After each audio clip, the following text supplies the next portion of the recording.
नमस्ते dear viewers. आज के इस वीडियो में हम लोग डिस्कस करने वाले हैं entropy changes in Carnot cycle को। मेरे प्यारे व्यूअर्स, जैसा कि हम लोग एंट्रोपी जो एक यूनिट है थर्मोडायनामिक्स का, उसको हम लोग डिस्कस कर रहे हैं, तो उसी में हमें एक टॉपिक पढ़ना है, entropy changes in Carnot cycle. मेरे प्यारे व्यूअर्स देखिए, यहाँ पर क्या है, entropy changes in Carnot cycle है। ओके, कहने का अर्थ ये है कि जो कार्नोट साइकिल है, ओके, इस केस में जो एंट्रोपी है, ओके, जो एस है, इसका किस प्रकार का चेंज होता है कार्नोट साइकिल में, ओके, उसी को आज हम लोग डिस्कस करने वाले हैं। और हमें जो है एक चीज़ पता है, ओके, क्योंकि पिछली वीडियो में हम लोगों ने देखा था entropy changes in reversible process या change of entropy in a reversible process, ये देखा था हम लोगों ने। तो रिवर्सिबल प्रोसेस के केस में जो चेंज ऑफ एंट्रोपी होता है वो जीरो से इक्वल होता है, हमें ये पता है।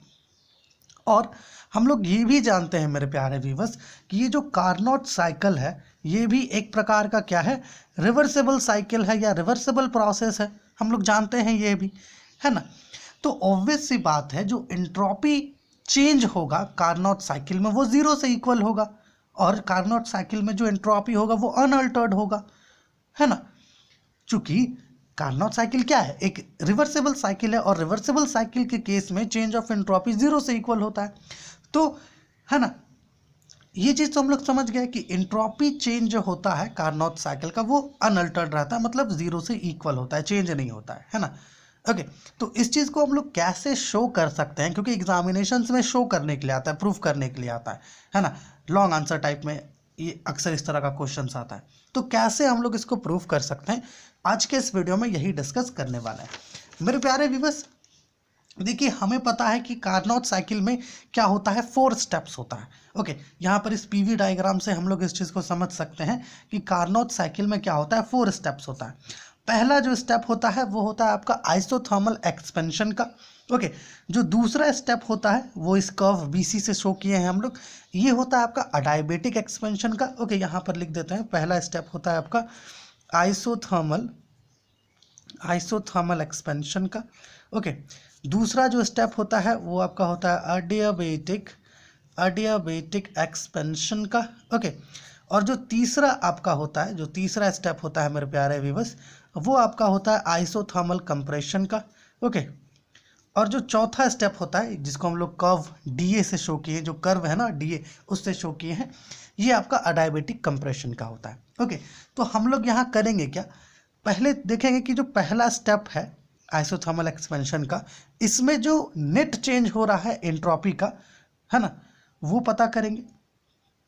ओके, होल सिस्टम का एंट्रोपी में किस प्रकार का बदलाव हो रहा है ये पता करेंगे। फिर हम लोग ये दूसरा स्टेप में पता करेंगे सेम चीज़, फिर तीसरे में भी सेम कार्य करेंगे, और चौथे में भी, जो चौथा स्टेप है यहाँ पर भी सेम कार्य करेंगे। ओके, एंड देन हम लोग आखिरी में ये देखेंगे कि जो टोटल एंटायर सिस्टम है उसका जो नेट चेंज हो रहा है एंट्रोपी में वो कितना है। ठीक है, तो चलिए इसको हम लोग स्टार्ट करते हैं। देखिए, जो पहला स्टेप है, ओके, है ना, पहला स्टेप में क्या होता है, आइसोथर्मल एक्सपेंशन होता है। इसको अगर हम लोग कार्नोट्स इंजन जो था, ओके, उसका अगर यहाँ पर डायग्राम ले ले तो उससे और अच्छे से ये चीज़ समझ में आएगा। देखिए, ये है आपका सोर्स जो टेम्परेचर T1 पर है, ये इंसुलेटिंग पैड है, और ये सिंक है आपका जो टेम्परेचर T2 पर है। ठीक है, और वर्किंग सब्सटेंस होता है जो एक कुछ इस प्रकार से सिलेंड्रिकल फॉर्म में रहता है। अब जब ये वर्किंग सब्सटेंस को आप इस सोर्स पर रखोगे, है ना, वैसे सिलेंडर के अंदर वर्किंग सब्सटेंस होता है, तो जैसे ही आप इस सिलेंडर को इस सोर्स पर रखोगे, होगा क्या कि जो वर्किंग सब्सटेंस है ना, वो इस सोर्स से Q1 अमाउंट ऑफ हीट ले लेगी। ठीक है, Q1 amount of heat absorb कर लेगी जो टेम्परेचर T1 पर है सोर्स। ओके, तो हुआ क्या, वर्किंग सब्सटेंस हीट गेन की, और जो सोर्स है आपका वो हीट लॉस्ट किया। ओके, तो जो हीट गेन करता है ना उसका एंट्रोपी इंक्रीज करता है, और जो हीट लॉस करता है ना उसका एंट्रोपी लॉस करता है, या आप ऐसा भी कह सकते हो एंट्रोपी डिक्रीज करता है। ओके, तो ये पहला स्टेप है आइसोथर्मल एक्सपेंशन का। इसमें क्या हुआ कि जो सोर्स है आपका वो हीट लॉस किया, Q1 amount of heat loss किया, क्योंकि वर्किंग सब्सटेंस अब्जॉर्ब किया, है ना। तो हम लोग क्या कह रहे हैं, entropy of the source decreases and entropy of working substance increases. तो जो वॉकिंग सब्सटेंस है उसके एंट्रोपी में जो बदलाव आएगा, ओके, वो कितना का आएगा, वो आएगा आपका change of entropy of walking substance is equal to Q1/T1। उसी प्रकार जितना एंट्रोपी ये वॉकिंग सब्सटेंस गेन किया है ना, उतना ही एंट्रोपी जो है सोर्स जो है लॉस करेगा, उतना ही एंट्रोपी सोर्स लॉस भी करेगा। Change in entropy of source is equal to minus Q1/T1। ये चीज़ आप ग्राफ कर पा रहे होंगे। अब अगर आप ये सोच रहे हैं कि ये चीज़ हम लोग लिख कैसे रहे हैं Q1/T1, तो आपको पता है ना कि जो चेंज इन एंट्रोपी होता है ds, ये एक्चुअली में dQ/T से इक्वल होता है या Q/T से इक्वल होता है, ये चीज़ आप जानते हैं। ओके, उसी फॉर्मूला के अकॉर्डिंग ये चीज़ कर रहे हैं।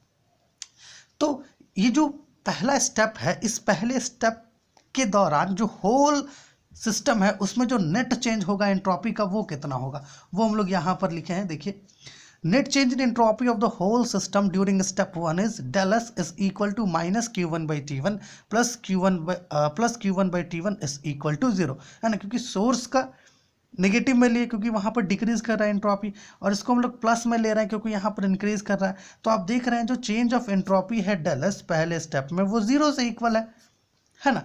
अब पहले स्टेप में 0 से इक्वल है, ठीक है। अब उसी प्रकार जैसे यहाँ पर पहले स्टेप में देखे, उसी प्रकार यहाँ पर जो दूसरा स्टेप है अडायबेटिक एक्सपेंशन का, उसको डिस्कस करेंगे। देखिए, दूसरे स्टेप में क्या होगा कि हमारा ये जो सिलेंडर है ना, इसको हम लोग इस पर रखेंगे, इस इंसुलेटिंग पैड पर रखेंगे। अब जैसे ही मेरे प्यारे व्यूअर्स हम लोग इस सिलेंडर को इंसुलेटिंग पैड पर रखेंगे, होगा क्या, देखिए, होगा ये कि ये जो हमारा सिलेंडर है ना, ये चारों तरफ से इंसुलेट हो जाएगा, ठीक है। अब जैसे ही ये इंसुलेट होगा क्या कि अब जो वॉकिंग सब्सटेंस है ना, तो ये हीट बाहर से सराउंडिंग से ले पाएगा और ना ही ये बाहर हीट दे पाएगा, है ना, समझ पा रहे हैं ना। मतलब यहाँ जो एक्सपेंशन होगा वो उसके खुद के इंटरनल एनर्जी की मदद से होगा। अब वॉकिंग सब्सटेंस ना तो हीट लॉस कर रही है ना, ना ही वो हीट गेन कर रही है। इसका मतलब ये है कि जो चेंज ऑफ एंट्रोपी होगा del S, अर्थात जो dQ/T है, ओके, ये 0 से इक्वल होगा। क्यों?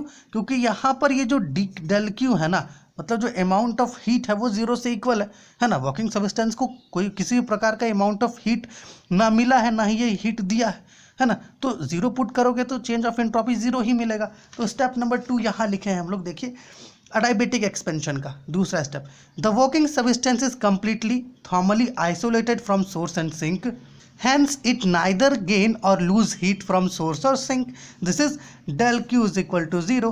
Therefore change in entropy of whole system in step 2 is 0. ठीक है, दूसरा स्टेप समझ गया, अडायबेटिक एक्सपेंशन का केस है। देखिए, तीसरा स्टेप क्या है, आइसोथर्मल कंप्रेशन का केस है। अर्थात इस स्थिति में ये जो सिलेंडर है ना, कहाँ पर रखाएगा, सिंक पर। अब जैसे इस सिलेंडर को सिंक पर रखोगे तो वॉकिंग सब्सटेंस के पास जो अत्यधिक हीट है ना, जो हीट है उसके पास, वो क्या करेगा, इस सिंक को हीट रिजेक्ट कर देगा। मान लीजिए walking substance Q2 amount of heat जो है रिजेक्ट कर रहा है, किसको, सिंक को, तो है ना। अब यहाँ पर क्या हो रहा है, सिंक जो है हीट गेन कर रहा है, तो इसका जो है एंट्रोपी बढ़ जाएगा बाई एन अमाउंट Q2/T2। और क्योंकि वॉकिंग सब्सटेंस जो हीट लॉस कर रहा है, अब वॉकिंग सब्सटेंस हीट लॉस करेगा तो क्या होगा, वॉकिंग सब्सटेंस का जो एंट्रोपी है वो डिक्रीज कर जाएगा बाय एन सेम अमाउंट से वो डिक्रीज कर जाएगा। यहाँ पर देखिए लिखे हैं, आइसोथर्मल कंप्रेशन का केस है, the walking substance rejects Q2 amount of heat to the sink at temperature T2, hence entropy of the walking substance decreases and that of sink increases. समझ रहे ना। Therefore change in entropy of walking substance का जो है ना entropy में बदलाव होगा वो कितना होगा, माइनस Q2/T2। देखिए, डिक्रीज को हम लोग जो है यहाँ पर नेगेटिव से शो करना चाह रहे हैं, ठीक है। और change in entropy of sink, क्योंकि सिंक हीट गेन किया है तो उसका जो amount of change of entropy है वो कितना है, Q2/T2, ठीक है। नाउ अब ये जो स्टेप नंबर 3 है, इस स्टेप नंबर 3 में भी जो एंटायर सिस्टम है उसमें जो नेट चेंज होगा एंट्रोपी का वो कितना होगा, del S is equal to minus Q2/T2 plus Q2/T2 that is equal to 0। अब देखिए, पहले स्टेप में भी 0 से इक्वल हुआ, दूसरे स्टेप में भी 0 से इक्वल हो गया, है ना, 0 से इक्वल था दूसरे स्टेप में, तीसरे में भी 0 से इक्वल हुआ। अब चौथे स्टेप की बात करते हैं। देखिए, चौथे स्टेप में क्या होगा, जो हमारा इंसुलेटिंग पैड है ना, वो वापस से इस, माफ़ कीजिएगा, ये जो हमारा सिलेंडर है जिसमें वॉकिंग सब्सटेंस है, ओके, वो वापस से इस इंसुलेटिंग पैड पर रखाएगा। अब जैसे ये इंसुलेटिंग पैड पर रखाएगा, होगा क्या कि ये जो है सिलेंडर है ना जी, या फिर जो वॉकिंग सब्सटेंस, ये चारों तरफ से आइसोलेट हो जाएगा। मतलब इस केस में भी है ना, क्योंकि चौथा जो हमारा स्टेप है ये जो है एडियाबेटिक कंप्रेशन का है। तो इस स्थिति में भी जो प्रोसेस है वो एडियाबेटिकली हैपन होगा, मतलब जो सिस्टम है या फिर ऐसा कह सकते हो जो वर्किंग सब्सटेंस है वो ना तो हीट गेन करेगा ना ही हीट लॉस करेगा। मतलब इस स्थिति में डेल क्यू 0 से इक्वल होगा। तो ऑब्वियस सी बात है यहाँ पर भी चेंज ऑफ एंट्रोपी 0 से इक्वल होगा। यहाँ लिखे हैं देखिए स्टेप नंबर 4 क्या है, अडायबेटिक कंप्रेशन का। No heat enters or leaves the system, the working substance is thermally isolated from source and sink and hence it neither gain or loss heat from source and sink, that's why del Q जो है आपका ये 0 से equal हुआ। Okay, and according to formula of entropy जो change of entropy होगा step number 4 में वो भी 0 से इक्वल होगा। अब अगर आप स्टेप नंबर 1, 2, 3 एंड 4 इन सब को एक साथ ला करके देखें तो आपको ये पता चलेगा कि कार्नोट साइकिल के समय जो नेट चेंज है एंट्रोपी का ऑफ एंटायर सिस्टम, ओके, वो 0 से इक्वल है ना। ये चीज़ तो आप समझ रहे हैं। किसी भी स्टेप में जो नेट चेंज है एंट्रोपी का, है ना, वो अनअल्टर्ड रह रहा है। स्टेप नंबर 4 में भी 0 था, स्टेप नंबर 3 में भी 0 था, 2 में भी 0 था, है ना, स्टेप नंबर 1 में भी 0 था। तो एंट्रोपी जो है चारों स्टेप में क्या रह रही है, अनअल्टर्ड रह रही है। अब जब एंट्रोपी जो है आपका कार्नोट साइकिल में वो चारों स्टेप में अगर वो अनअल्टर्ड है, इसका मतलब ये है कि जो चेंज ऑफ एंट्रोपी होगा, है ना, ड्यूरिंग कार्नोट साइकिल, या ऐसा कह सकते हो during one complete Carnot cycle, वो 0 से इक्वल होगा। ओके, समझ रहे हैं ना। इसलिए यहाँ पर हम लोग लिखे हैं कि hence net change in entropy of the whole system during Carnot cycle is 0। Okay, now ये चीज़ तो आप समझ गए, entropy changes in Carnot cycle. और ये चीज़ हम लोग आपको पहले भी बताए कि कार्नोट साइकिल क्या है, एक रिवर्सेबल साइकिल है, इसलिए, है ना, उसका जो चेंज ऑफ एंट्रोपी है वो अनअल्टर्ड रहेगा। अर्थात मतलब एंट्रोपी जो है वो अनअल्टर्ड रहेगा। कहने का अर्थ यह है कि जो चेंज होगा एंट्रोपी में वो 0 से इक्वल होगा। इसी को हम लोग कुछ इस प्रकार से शो कर सकते हैं। Now what about working substance. Okay, working substance, यहाँ पर थोड़ा वर्किंग सब्सटेंस के बारे में हमें थोड़ा चर्चा करना चाहिए। कहने का अर्थ ये है कि देखिए ये एक प्रकार का साइकिल है। कार्नोट साइकिल क्या है, ये एक प्रकार का साइकिल है। और हमारा जो वर्किंग सब्सटेंस है ना, ओके, अगर आप इसके एंट्रोपी के चेंज की बात करो, है ना, change of entropy in working substance या ऑफ वर्किंग सब्सटेंस, ओके, तो इसका जो एंट्रोपी है वो 0 से इक्वल होगा, क्योंकि जो वर्किंग सब्सटेंस है ना वो अपने इनिशियल स्टेट पर वापस आ जाता है। इसलिए जो वर्किंग सब्सटेंस है उसके अगर चेंज ऑफ एंट्रोपी की कहीं पर बात की गई हो तो उसे आप del S is equal to 0 से इक्वल कह सकते हो। कैसे भैया, देखो पहला स्टेप में जो चेंज ऑफ एंट्रोपी था वो क्या था, इंक्रीज कर रहा था, कितने से भाई, Q1/T1 से। ओके, और दूसरा स्टेप में जो एंट्रोपी था वो आपका 0 से इक्वल था। ओके, तीसरा स्टेप में जो एंट्रोपी था वो आपका नेगेटिव आ रहा था, मतलब वो सिंक को कुछ अमाउंट ऑफ हीट दे रहा था, इसलिए उसका जो एंट्रोपी था वो एंट्रोपी वो लूज कर रहा था।